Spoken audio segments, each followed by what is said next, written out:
د سحر د مونځ طریقه.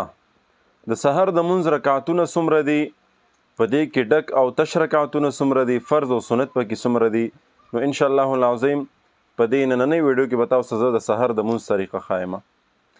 او دې کې بیا ډېر ملګري داسې راولګېږي، هغوی بیا وایي چې یاره جي د دې څه ضرورت و، او د سحر د مونځ خو ټولو ته پته ده.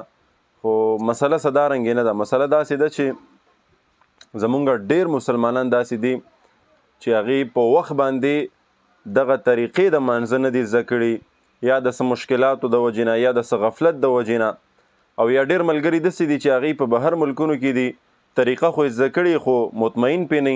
نو لحاظه دغسې ډېر ملګري مونږ سره رابطې کوي، میسیجونه کوي، کالز وغیره کوي.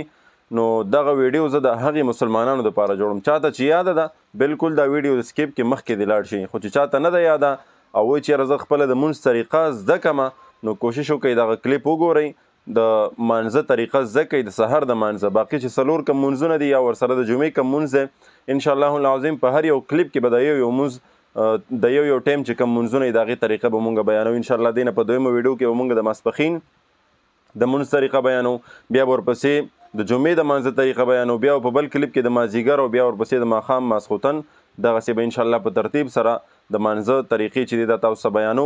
کوشش وکړئ دغه ویډیو کلیپ وګورئ او د ثواب په نیت د نورو مسلمانانو ملګرو سره شیر کړئ. ګورئ تاسو به وایئ چې په دې کې لا ثواب د کم ځای نه راغو چې یاره ویډیو شیر کوو ثواب میلاو شي، په دې کې ثواب شته. هر یوه دینی مسله او خبره شیر کول دا د ثواب باعث ده. نو لہذا نبی کریم صلی الله علیه وسلم فرمایي، حدیث مبارک دی چې تر و تازه دی وي زما هر هغه امتی چې هغه زما یوه خبره واوري او هغه نورو مسلمانانو ته په هماغه صحیح طریقه باندې ورسوي. نو کوشش وکړئ دغه کلیپ چې دی شیر کړئ. د سحر مانځه طرف ته راځمه. د سحر چې دی د ټولو نه مخکې مسلمانانو ورونو 4 رکعته دي.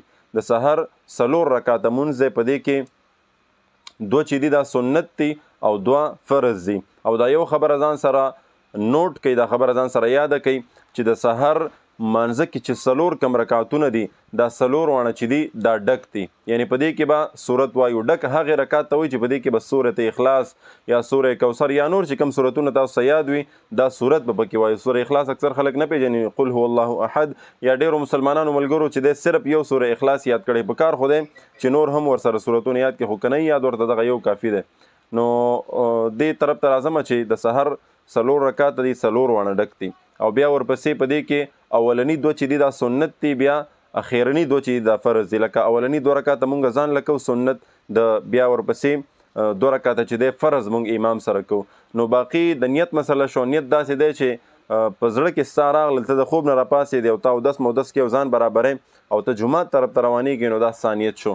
باقي هغه د خولې نیت چې دی هغه ویل لازم او ضروري نه دی، بس چې صرف ستا په زړه کې اراده راشي دغه ستا نیت شو او دغه د سحر د مانځه طریقه شوه. نو امید دی انشاءالله چې تاسو به دا زده کړي.